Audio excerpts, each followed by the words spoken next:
Friends, ఈరోజు traditional టచ్‌లో మనము ప్రతి శుభకార్యంలో కూడా శుభకార్యమైనా గానీ, పూజైనా గానీ, నోమైనా గానీ, వ్రతమైనా గానీ, ఏదైనా గానీ ముందుగా పసుపుతో వినాయకుడిని చేస్తాం. అది ఎందుకు చేస్తామనేది ఇప్పుడు మనం తెలుసుకుందాం.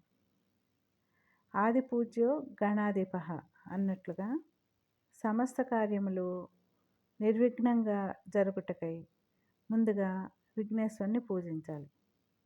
లోకరక్షణకై త్రిపురాసుర సంహార సమయంలో నందీశ్వరుని మూడవ కొమ్ము అనగా పసుపు కొమ్ము విరిగి భూమిపై పడుతుంది. దాన్ని వినాయకుడు మాత్రమే వెతికి మరల దేవలోకం చేర్చాడు. దానికి సంతోషించిన శివుడు గణపతికి చేసిన మంచి పనికి గుర్తింపుగా ఈ పసుపు కొమ్ము చూర్ణంతోనే మొదట గణపతి పూజ చేయాలని,